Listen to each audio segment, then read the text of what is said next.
You say you are not ready to put your art out there, and I say that I know why, and I can help you to get over that fear. What fear? We're going to talk about it. Welcome back to MCJ's Art Studio.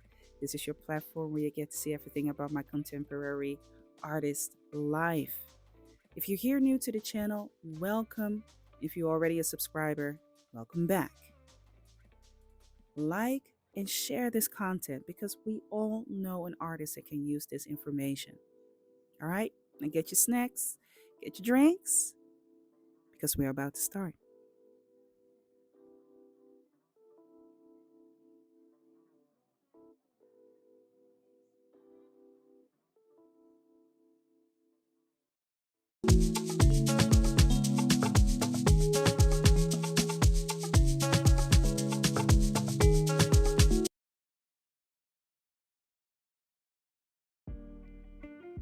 Now, this video is definitely going to be inspired by the story of Doe Dash. Now, for who do not know who she is, and she's not really art related to the channel either, but she's a creator. I think her story is so inspiring, and the topic that I'm going to use for this particular video is definitely connected to the storyline of Doe Dash, who is a creator here on YouTube. Beautiful thing, what she has been experiencing for the last couple of weeks. And I think also something that any other creator here on YouTube is aspiring to grow their channel, to spread their word, the message, and to give what the people are actually looking for. So we're definitely going to get into that. But before I do so, I'm going to give you the specs on the sketch that I'm creating, because that is also important. All right, it's still an art channel. All right. So the sketch that you're seeing right here, I'm creating that with graphite pencil. It is an HB pencil. So that means it has a hard, soft inner part. Now I have to say this particular pencil has a really hard inner part. I am actually kind of surprised that this is HB, but that's what the notation says. That's what it says. So I'm just sketching a very light lines, taking my reference from Pinterest. That is what I'm using. Accidentally, I took the same model, same muse, because the face on the right is the same face you're going to see on the left, but just from a different pose, a different angle. But in the previous video, or maybe two videos ago, I said that I want to dedicate this page to people smiling. So we're just going to go along with it. All right. We're just going to go with the flow. And y'all just going to enjoy and sit back. Y'all got y'all snacks. Y'all got something to drink. I'm getting it. Give you a minute to get yourself together. Okay, so y'all back? Y'all took the minute? Good. So let's talk about it. So not too long ago, I had a call with an artist, a painter. They talked about the fact that they had a really hard time showing their art, specifically their paintings. This was a lady, middle aged, and she talked about the fact that she does illustrations. She doesn't really have that much problem showing her illustrations, but when it comes to her paintings, she has a hard time putting that out in the public. And she's not alone. She's not alone in it. She's not the only one. There are many artists that really would like to put their art out in the public so that they can grow, so that they can get feedback, and also sell their work. And I was talking to her, and I just let her talk. I just let her talk and explain herself. And eventually, I asked her the following question, which I think is a question that any artist who wants to put their work out there, who wants to sell their work, maybe you want to grow your artistry, you want to join into open calls, maybe you want to show your art in public, open museum, gallery like spaces. This is a question that you need to ask yourself. right? An honest question. Why? Why? Why don't you put your art out in the public? That was my honest question to her.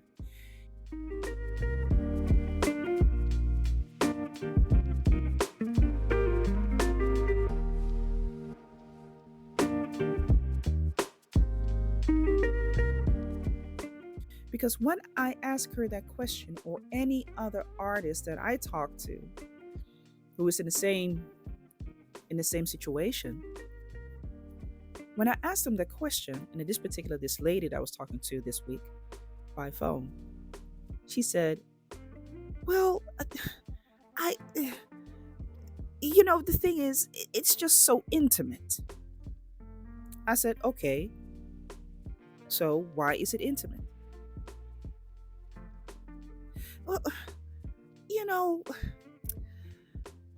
everybody's looking at you, and this is something that I've created, and I don't know if I'm ready to do it. And I asked again, "Well, why is it so intimate for you that you are not ready to do it?" Well, because it's just a very intimate thing. Somebody is looking at your work, and they could give their opinion about it. And I said, "Yeah, but why do you feel that that's such a big issue for you, that you have to keep it all to yourself, and that you're not making it public, and it's too intimate for you? Why is that such a huge issue for you that you cannot deal with the feedback?" And she became quiet, just as I'm now right now. I'm just building the suspense. But she became really quiet, and it made her think, like, okay, well, that's a really good question. Why am I so concerned about the feedback that other people might give to me?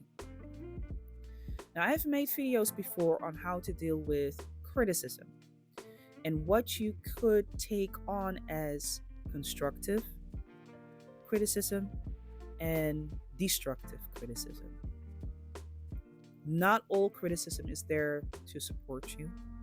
Not all criticism is there for you to take on and to transform that into something better. It is possible, because a lot of times when we get negative feedback, it can fuel us to do better things. But it's not the case here. That is not what is happening here. We are dealing with something that a lot of people struggle with when they want to explore their artistry. And even if you do not want to be a full professional, maybe you want to be a semi professional, it still becomes something that they struggle with, and that is the intimacy. Or let me translate what she actually meant, because I translated it for her and she said, "You hit it on the nail." What she actually just was afraid of was the fact that people might hate her work, hate the work that she produced, not liking what it is that she's putting out there. And that can hurt, because you have to be vulnerable for that. So she's dealing with vulnerability, the fear of not being liked, the fear that somebody might not like what it is that she produced. But if you even go a layer underneath that, it's fear for vulnerability. That is actually what it is. So when I presented that to her, again, she was quiet. She had to soak it in. And she said, "Well, now that you put it that way, it is that. It is me being afraid of burying my soul, because I am burying my soul on the canvas. I'm burying what I feel or what I think or what I'm inspired by on canvas." And I mentioned to her, "Well, that's funny, because you don't have that problem with illustrations. Why so?" She said, "Well, those are more fun.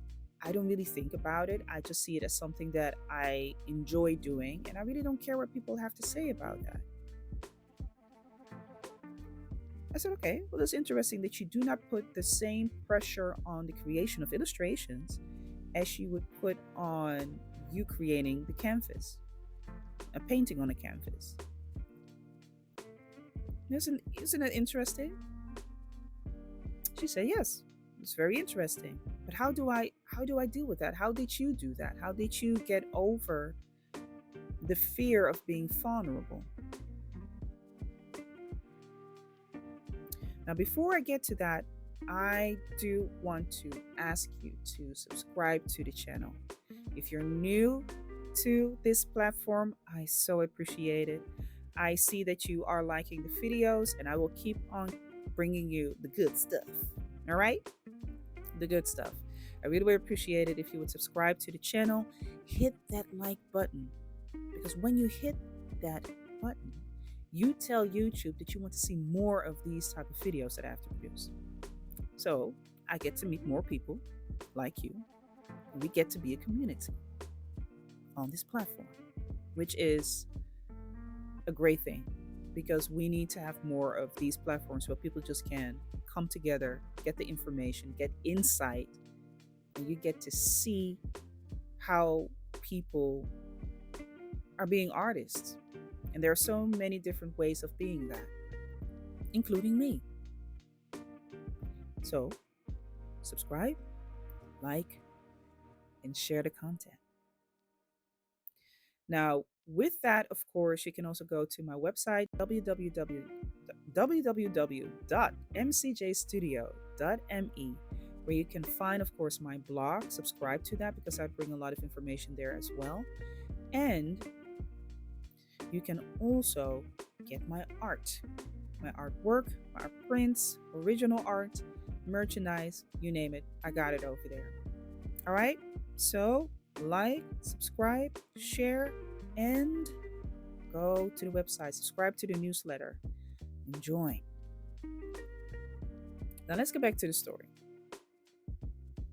Because I stopped at the point where I would give her the answer on how to be, how do you deal with the fear? How do you deal with the fear of vulnerability? How do you deal with the fear of opening yourself up to the world? By exactly doing that. You have to open yourself up to the world. You have to be vulnerable. Let me tell you a little bit about this sketch that I'm creating. The outcome of this sketch is absolutely atrocious, at least according to my standard and what I produce. The outcome of it was absolutely atrocious, ugly. And I'm going to post a photo of it. But anyway, it was absolutely atrocious. I looked at the sketch and I was like, ugh.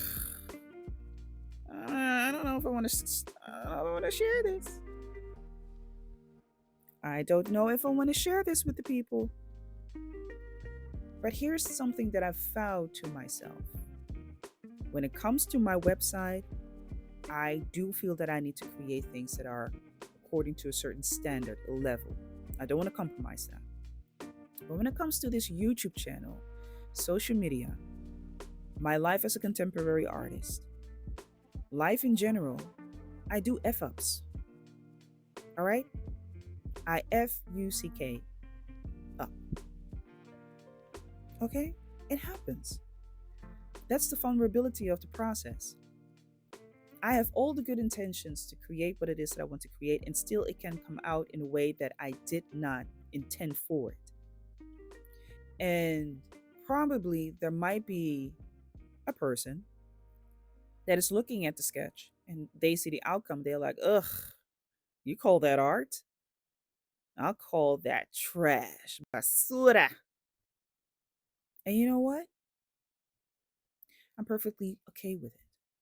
As long as they don't become disrespectful, because I will digitally blind you. Okay? You're going to watch this channel from another account. But I already accepted the fact that when you open yourself to the world with what you create, and like Erica Badu said, now be aware that I'm an artist and that I'm sensitive about my shit. I totally agree.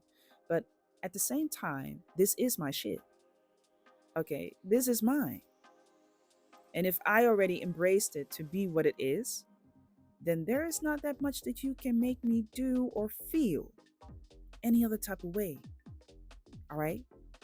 There are a number of people whom's opinion I really appreciate. I appreciate and I take to full consideration because of their background, because of their expertise, their experience, and because they know me up and close. They know me of what I do and what I want to produce. So when I show them something and I ask them the question, I I understand it and I take it to heart. Not in a bad way, but more to a way of, okay, well, let me see what I can do with it. Constructive criticism. And they will also give it to me in a constructive way. But when it comes to the rest of the world, when I bear it open, this is mine. There's nothing that you can say or do about it that's going to make me feel worse, bad, inefficient, inadequate, because that is not what I see for myself. So my vulnerability has everything to do with how I perceive myself to be, how I want to walk into the world as an artist, and also embracing the fact that it comes with ups and downs and it comes with failures and triumphs. I'm willing to accept that, and I can accept that. And yes, not everybody who has something to say about it will leave a good taste in the mouth, but I can definitely say that I grew enough to have skills and to also have a tough skin, because you kind of have to have that. You have to have tough skin to say I'm vulnerable enough to open myself and receive, but I'm tough enough to ricochet anything that is not beneficial to me. All right, I can use my discernment to make a difference. Now, I didn't explain it to her in that many words, but I explained it to her by saying, you need to be vulnerable. You have to find a way for yourself where you accept yourself in the fullness of who you are. Because when you shunned away those beautiful parts that you express in your art, you basically are robbing the opportunity for people to see what it is that you have to offer. And that's not the reason why you became an artist. You also became an artist because you have something to say, you have something to show, you're inspired by something and you want to share it. And you might not want to share everything, you might not want to share each and every single detail of what it is that you're experiencing. I don't even want to do that. But you came here with a purpose, and that is to share your art. She agreed. She agreed. And she also said, but it's so scary though. It's so scary. I don't want to hear something that's going to make me feel as if I'm inadequate. And if someone would say something, that would make me feel as if I just would never want to, show something in the public. And I asked her, but what good does that do?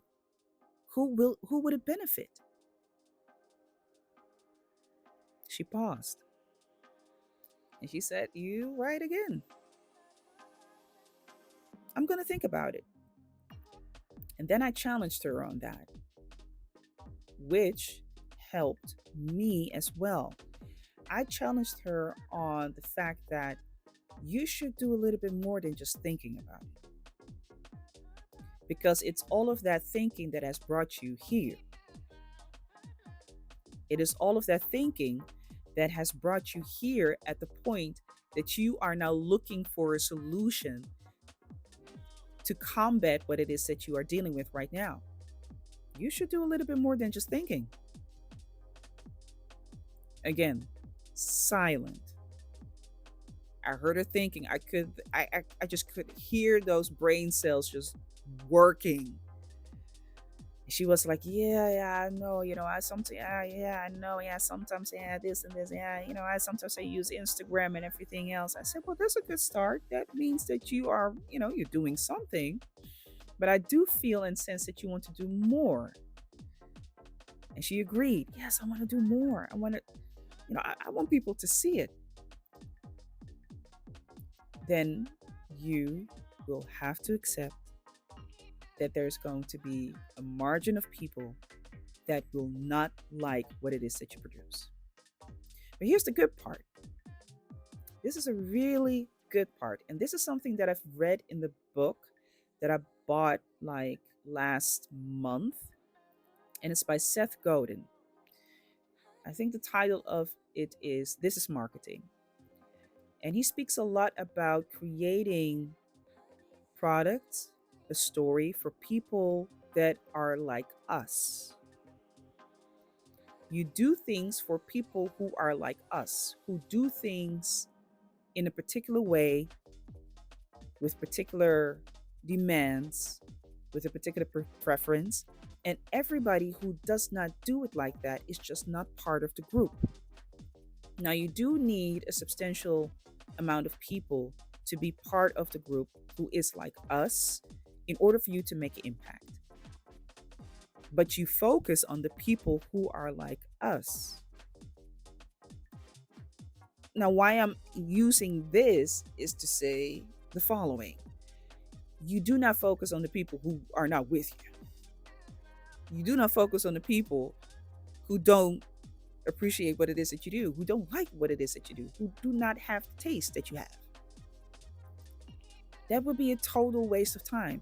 Yet, a great majority of artists will focus and put all of their attention on people who are against their art, or the engagement that they're not getting when it comes to their art, the response, the likes, the follows, the shares. All of their attention goes to that instead of focusing on the people who are just like them, who love what it is that they do, who would buy what it is that they produce. Whatever it is that they do, they are like us. So I said to her, you got to focus on the people that are willing to support you. You got to focus on the replies and the responses so that you can listen to why it is they like your work and then play on that for your own marketing, to network with other people. And it's also a great way to understand why people love your work, because that is going going to be the selling point of your work. My work is fill in the blank because fill in the blank. If you don't put it out in public, you will never know what it is that people like about your art. You will never know that. You will never know why they are like you. You will never get to hear, I love your art because it's so bold, it's expressive, you use so many colors, you tell the story so well. I feel so drawn to your art because there's so much that I can discover in it. These are things that I got to hear and get to hear about my art. It's beautiful. It's so it's so it emphasizes what it is that you are about, your artistry. That is what I get to hear a lot. I only could hear that if I put myself out there. I could only hear that if I would make myself vulnerable in the world and cut out the noise and focus on what is important. All right. Here are a couple of other things that I want to give to you. And I also gave to the artist that I was talking to on the phone that can help you along the way. Because let me just profess this, right? As much as we enjoy what we see on social media and in the media of artists that are rising stars, that have gained a lot of fame, making millions of dollars or thousands of ten thousands of hundred thousands of dollars, remember that each and every single artist, well, let me retract that. Most of those artists had to put in 10,000 hours That means that they have a long path before they could rise to the top of where they are, of their journey. You didn't get to see all of those moments that they were sitting in the studio. Maybe they were broke. Maybe they were depressive. Maybe they had to take an extra job. Maybe they had to take care of their family. They were sitting and asking themselves, how can I make this work? I'm putting myself out there. I'm making myself vulnerable, and still I'm not getting the traction that I would like to have. But they persisted the 10,000 hours, which brings me to the example that I used of Dodash, a young lady, or a pretty young lady, here on this platform who grew exponentially in her journey as being creative.